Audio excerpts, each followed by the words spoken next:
Welcome back to Intro to Philosophy. This is Unit 6, Lecture 3, a critique of the cosmological argument. And your reading comes out of our textbook by the same name, by a fellow by the name of Paul Edwards.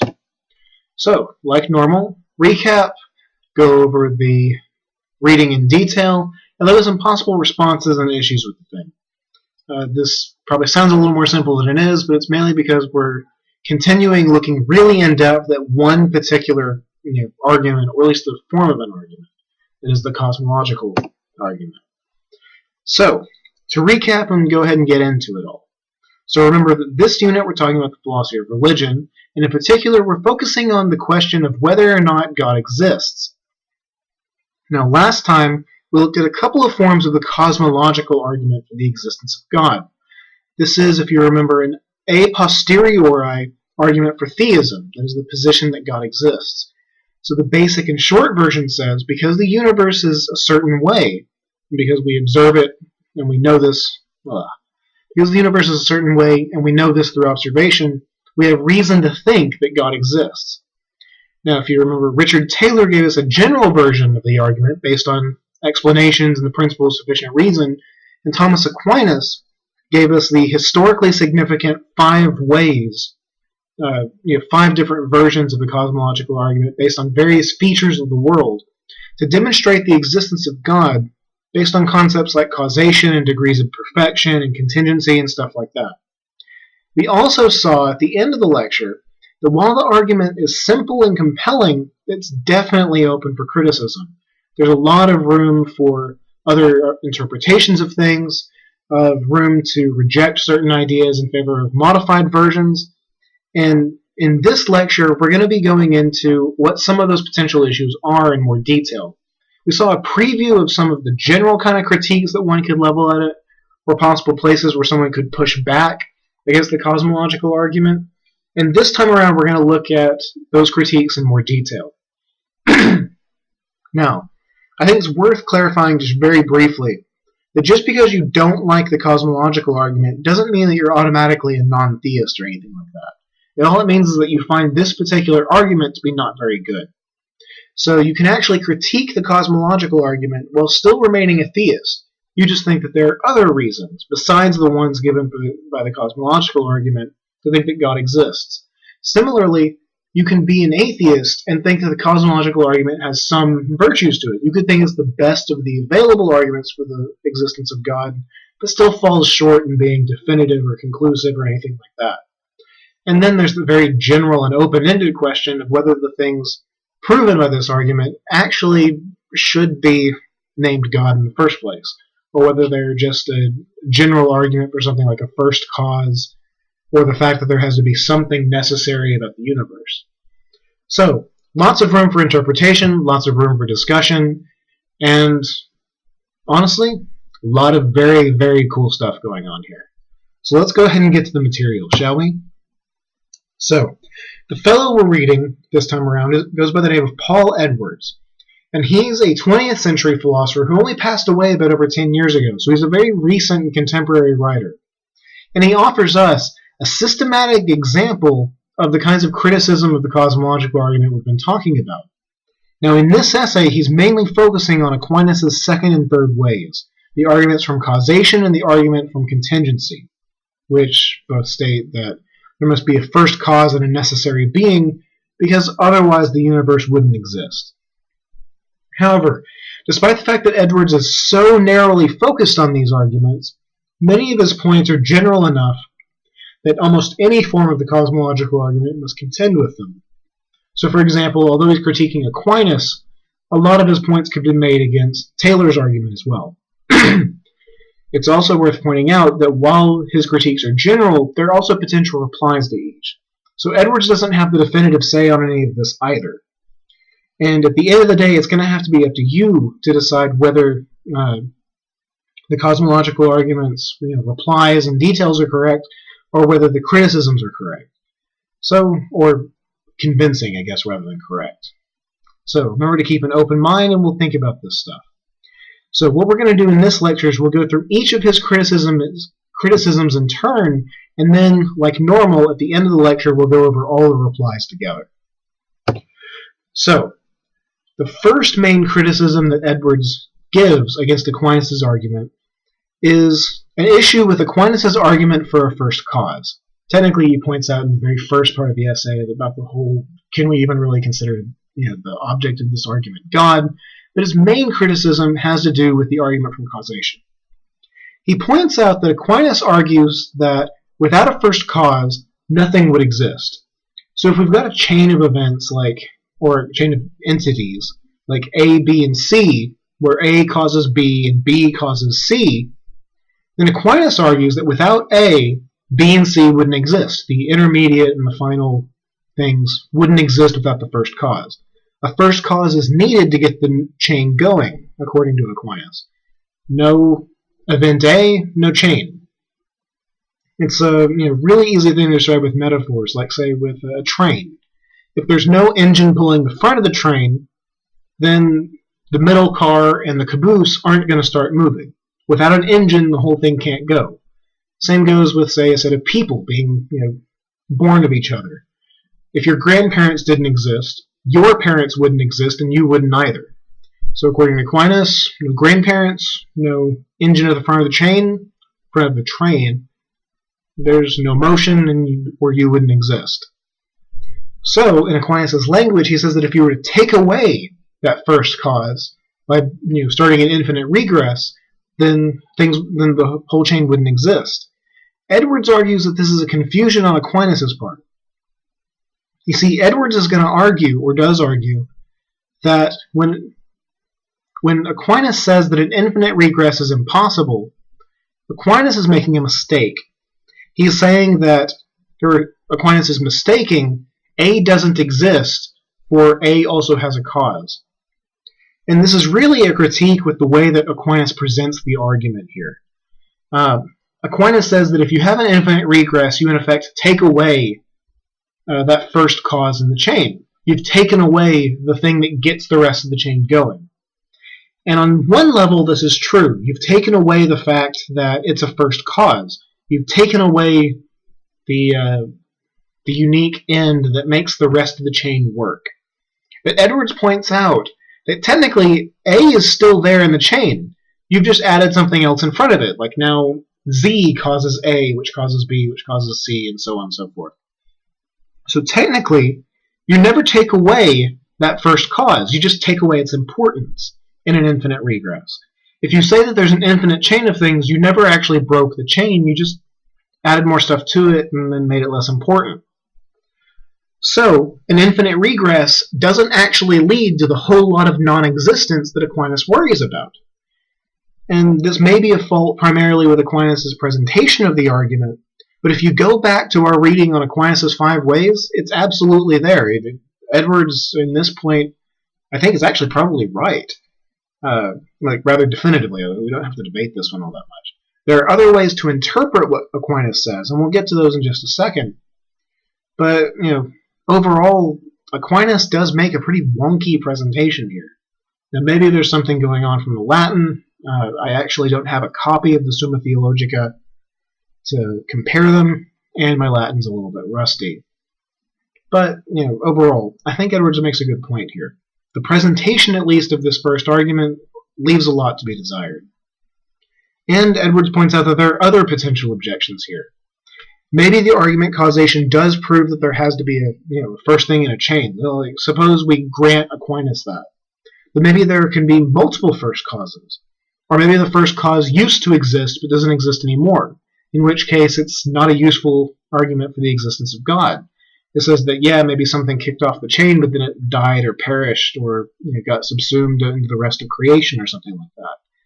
So, according to Edwards, the argument from causation has a lot of issues, at least the way Aquinas presents it. Now, Edwards then moves on to point out that theists, or supporters of the cosmological argument, if we want to speak more generally, because some theists may object to the cosmological argument as well, theists or supporters of the argument are very much not content just to let that sort of thing go. They'll point out and say, yeah, sure, maybe Aquinas presented this a little bit unfairly, or at least what he said might have been true for some folks, but not for other versions of the argument. Instead, these folks want to make a distinction between different kinds of causes. But Edwards doesn't think that this sort of thing solves anything. So let's look at exactly why. So supporters of the argument, or theists in general, or just metaphysicians, sometimes distinguish between causes in fieri and causes in esse.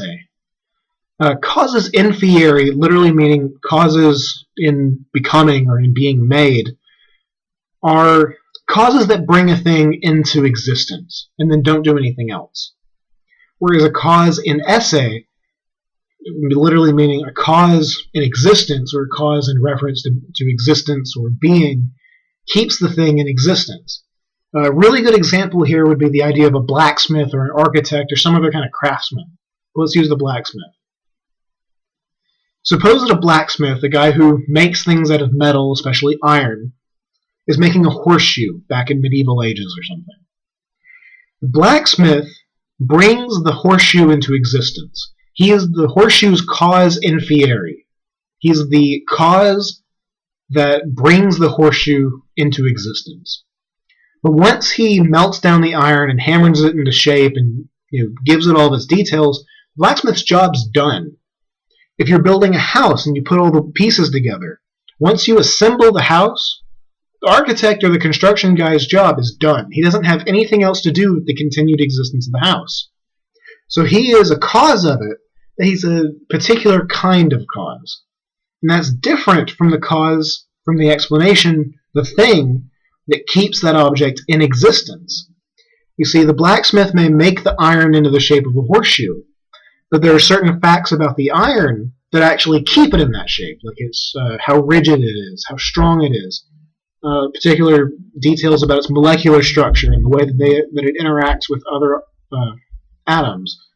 Those sorts of things are what keep the horseshoe in the shape that it is and doing the things that it does and keeps it continuing to exist. And in a very real way, that's another kind of cause of what the horseshoe is. It's keeping it in existence. Similarly, for a house or something like that, you might say that it's the wood and the nails and the design of the thing that keep the house standing, even though the construction guys left and started working on another project. So we can distinguish in a very real sense between these two different kinds of causes in fieri and causes in esse. Now, supporters of the cosmological argument might say to Edwards, yeah, sure, you've got a really good point here. Aquinas makes a mistake in the way he presents the argument. Because this whole thing about taking the thing out of the chain and the chain then ceasing to exist, that's kind of weird and funky, and it's not really clear how that's supposed to work. But the argument does work, the theist might say, if we are just talking about causes in esse. Sure, with causes in fieri, then, if you add another cause, then you've not taken anything away. But causes in esse all have to continue to exist in order for the chain to exist. So if you take away a first cause, then the whole chain doesn't make any sense anymore. The idea being that everything has to continue to contribute to the chain. I'm trying to think what's a good way to explain this. Well, let's go back to our blacksmith and the iron and that sort of thing. Suppose we're trying to explain horseshoe, or why the horseshoe continues to exist. As far as causes in esse go, we have the iron is what keeps the horseshoe in existence, and the iron continues to exist because its atoms continue to exist, and those continue to exist because of some forces at a smaller level, and so on and so forth. And if we keep doing this all the way back infinitely, without end, then we really just don't have a whole lot of understanding of what's going on. It's kind of fuzzy, it's kind of weird. You don't know what ends up keeping it all in existence. There's nothing that's at the bottom of the chain, so to speak. And we need something to be the source of all the existence being passed down the chain. You need something that's keeping the atoms in existence, that's keeping the iron in existence, which is keeping the horseshoe in existence, and so on. So, theists or supporters of Aquinas' argument might say that an infinite series of causes in esse is what's impossible, not a series of causes in fieri. And if you're still kind of confused on that sort of thing, or you think that it's not quite working, well, you're in good company. Edwards is going to say that this doesn't actually solve much. It doesn't make the argument work.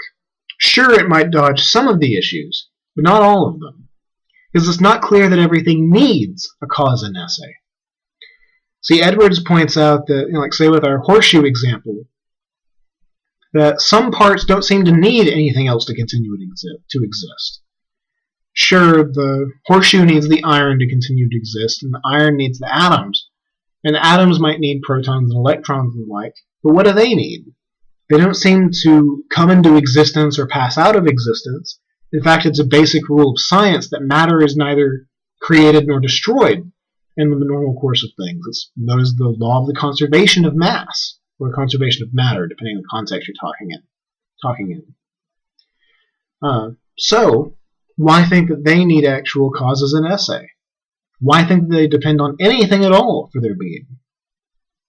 It's not necessarily clear that they don't need it, but it doesn't seem insane or irrational to think that way. Edwards points out that you can also argue that switching over to causes in esse doesn't actually avoid the original problem. There's nothing impossible about an infinite regress. Every cause in the chain still itself has a cause, and the whole series can continue to exist.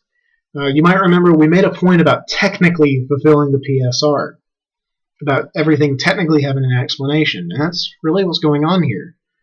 Everything still has a cause in an infinite regress, so why worry about it? To give another example for this sort of thing that Edwards himself uses. Edwards says that when theists are saying that an infinite regress is impossible, that it needs something to support the rest of it, like some source of being or some source of existence to help shore up or keep the rest of the stuff standing or existing, they're making a mistake between thinking about a very big but finite series and a truly infinite series. An infinite series, Edwards says, can totally exist without having a first or a foundational element, whereas a finite but massive series might not. Like, think about a stack of books. If we have a book, just say floating in midair, it needs to have something below it to help keep it up there, to keep it in the middle of the air. And that second book needs to be sitting on something else, and sitting on something else, and books all the way down. Now, if you have a finite but very, very large stack of books, if there's nothing at the bottom of it, the whole stack will fall over, if there's just empty air down there at the end. However, a truly infinite stack of books always has a support underneath it. There is no empty air down at the bottom. So, the infinite series of books has no issue with a lack of a bottom element. So, the infinite regress does just fine, according to Edwards. And again, there's the comparison of technically fulfilling the PSR.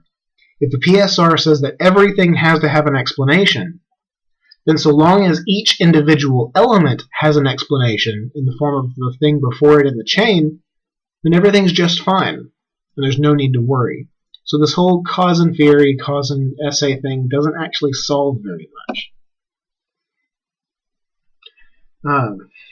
But there is still another question that theists are prone to asking, or that any supporter of a cosmological argument is prone to asking, and that is, doesn't the series itself require a cause or require an explanation? This is the sort of thing where we ask the question that's classical form about why is there something rather than nothing? Why does the universe at all exist? Or why does the series, the chain, exist at all? Well, Edwards says that this doesn't actually need much of an explanation. And the simple, basic reason here is that the series, the chain of things, is not itself a thing. It doesn't actually need any explanation. And he gives the example of, say, a group of people staying around in New York City. Consider you've got a group of, say, 3 or 4 people standing at a bus stop. And you explain why each of the individual people is there at the bus stop. Like, say, we've got the Three Stooges or something. The first one is there because he's trying to go to the grocery store. The second guy is there because he needs to get to work. And the third guy is at the bus stop just because he's bored and wants to go to another part of the city. So, at that point, you've explained each of the three individual people at the bus stop. So then you might ask, well, why is the group of three all there at the bus stop? And to this, Edwards is going to say, that doesn't need an explanation. There's no group here. There's just individual people. So, the group doesn't need an extra explanation in addition to the three you've already given. So long as each individual member of the group is explained, the group itself is explained. There's nothing extra needed.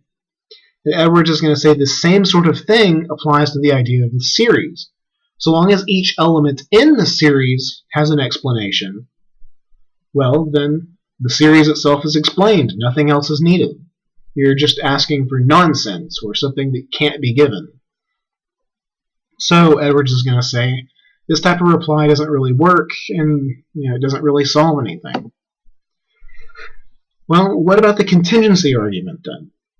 Because at this point, Edwards has just been focusing on the causation argument, which is why we get some of these subtle and interesting ideas about causation, about kinds of causes, and that sort of thing. Well, what if we just abandon that entirely and try and talk it from the sake of contingency? Well, the entire series doesn't make sense if it's made entirely of contingent things, or so the argument goes. After all, it might not have existed in the first place. Therefore, even if you explain each of the individual items, the series itself isn't explained, or so the theist might say. This argument, according to Edwards, is even worse than the causation one.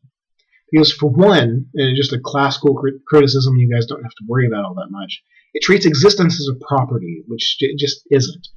You can't treat existence as a property like redness or the size of something, because it's just on a different level. It's a different kind of thing.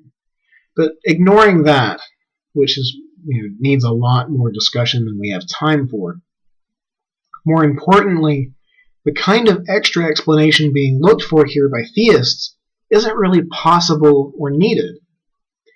For example, in most everyday, ordinary things, when we're trying to say explain why the Cubs won the World Series this year, that's a contingent event.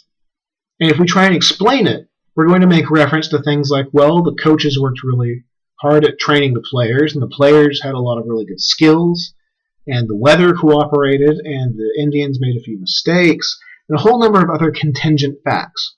And for most of it, that's perfectly acceptable. We don't think that any other element of explanation is needed. We think that we've sufficiently explained why the Cubs won the World Series. And for the most part, we'd be right. Most people would be perfectly happy with that kind of explanation. But that's the exact same sort of thing going on here with the whole contingency argument. We're talking about the universe, or the world, and all of the individual contingent things that make it up, and we can explain all of those by referring to other contingent things inside the universe. Like our solar system exists because of this behavior in the galaxy, and the planets exist because of this stuff going on in the solar system, and life arose because these conditions were met. We're referring to a lot of contingent things. We're explaining each of the individual items in the universe. And if this were any other subject, we'd be perfectly happy with that kind of explanation. So why even think that we need the explanation like, well, where the universe come from, with reference to some sort of necessary being?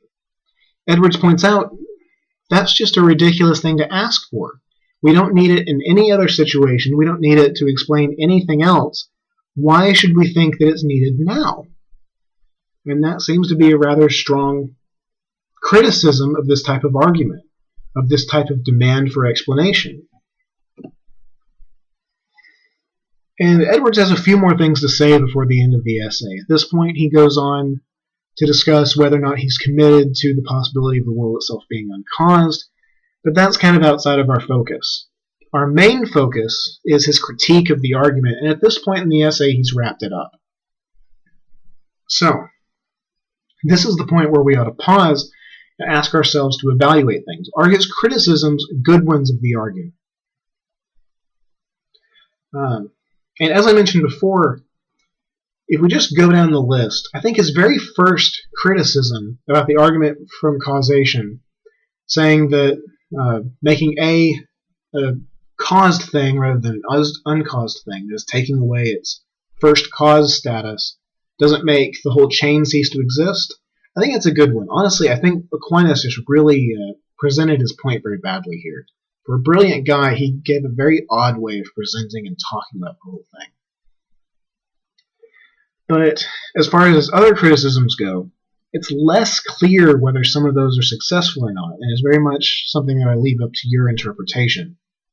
It's less clear whether Edwards' discussion of the in esse or in fieri distinction, whether or not that sort of thing's successful.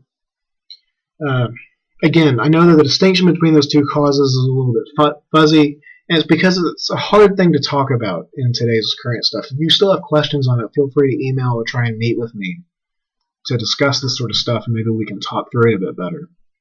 But Edwards' biggest point is saying that certain things maybe don't need in esse causes. And the theist might very well reply that everything, all the way down to atoms, electrons, and other things that don't seem to pass away, they still need an esse causation. And they might argue for this sort of thing simply from a very strong reading or formulation of the PSR, something that seems entirely reasonable. All you have to say is that absolutely everything requires an explanation. Absolutely everything requires a cause, and electrons and atoms and protons and this sort of thing are no exception. So they need something, some sort of a cause, some sort of an in esse cause, and an infinite regress of them doesn't make any sense. Because otherwise, why did any of the stuff start existing in the first place? There's got to be a foundation there. There's got to be something at the bottom. And that thing, the theist would say, would be God, the necessary being, the first cause, so to speak. And they would have reason to say that sort of thing based purely on a very strict and strong reading of the PSR, which to a lot of people seems perfectly reasonable. But as we talked about last time, it might be too strong of a reading of PSR, because we generally accept that at least some things are brute facts. We just have a hard time drawing the distinction. So maybe that kind of reading of PSR is a little too strong. Maybe we should accept a few more brute facts in the universe than we would otherwise be happy with. And if that's the case, then maybe one of those brute facts is that protons and neutrons and electrons exist, in which case Edwards would be the correct one here. Again, this is one I leave up to your discernment. One might also resist the critique that a group, or in the case of the argument, a series of causes, isn't a thing above and beyond the members. You know, remember back to the bus stop type argument.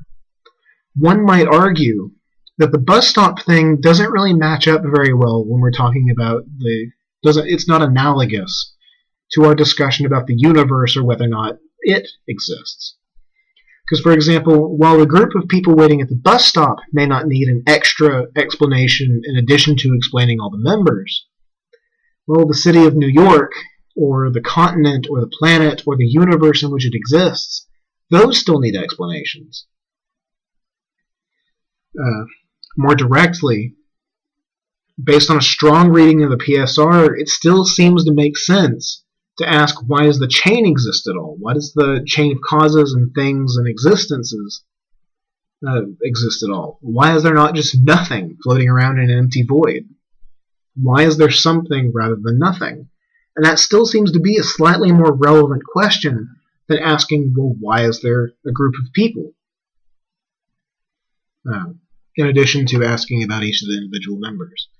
So here, while I think Edwards has a bit of a point that at least in some situations it doesn't make sense to ask about the group as a whole in addition to asking about the members, in the case of the universe, as opposed to there not being a universe, it seems like that question's a little more valid, a little more poignant. And so the theist might have room to respond here by saying that it's simply a different kind of case. And you could make similar points about the contingency argument. Maybe there is a difference in what sort of explanation is sufficient based on the subject matter, or based on the context, based on whatever it is you're discussing. And there's kind of a precedent for that in conventional epistemology. Consider the amount of evidence you usually require to believe something. It changes based on the circumstances, a lot of epistemologists would argue. If you're trying to decide, say, what brand of toothpaste to use, well, you don't really require a lot of evidence to pick one variety over another. You're not going to go and do hours of extensive scientific research to choose, say, Crest over Oral-B versus the store brand or something like that. You're just going to read the box, take whichever one sounds the best, maybe have a couple of extra features that supposedly the toothpaste has, and you're going to get on with your day. It's not really all that big a deal. But compare that, say, to some sort of a life or death situation, like, say, choosing what kind of treatment to undergo with regards to a life-threatening terminal illness or something like that. Trying to decide between an experimental treatment with a lot of risks versus a less likely to succeed but far safer medical treatment. Then you're probably going to require much higher standards of evidence, much higher levels of explanation for deciding which of the options to go with. So in those, comparing those types of cases, what level of evidence, what level of explanation is required depends entirely on what it is you're looking into. You could say the same things going on here with the contingency argument. While we may not need much in the way of explanation to explain most things, we don't need to refer to anything beyond contingent things to explain why the Cubs won the World Series. When we're looking into something like, why does the universe exist? Why is there something rather than nothing? Well, that's a rather different kind of question. And so it might require a reference to a necessary being, where the question about the Cubs didn't. So maybe there's room for the theist to respond there. You could also say that there's not enough of a difference, that this isn't the same as the toothpaste versus medical treatment situation. So the atheist can still press the point. But the point is that there actually is room for a reply with here. And at the end of the day, it's up to you to decide whether any of these replies or whether the criticisms are the better way to go. There is an answer out there to this sort of thing. It's simply a fact that either God exists or he doesn't. And it's also a fact whether you should accept the cosmological argument or whether you shouldn't. The problem is that we don't have access to that answer in any definitive or clear way. I can't just tell you which one of these is correct. It's very much up to you to try and decide to the best of your ability which one's true. So, before we move on to other stuff, other arguments, I leave you with this. You need to decide whether the cosmological argument is convincing or whether the criticisms are more convincing, showing that it's not a good argument. With that, good luck. Let me know if you have any questions about this or the other stuff we've talked about, and happy thinking.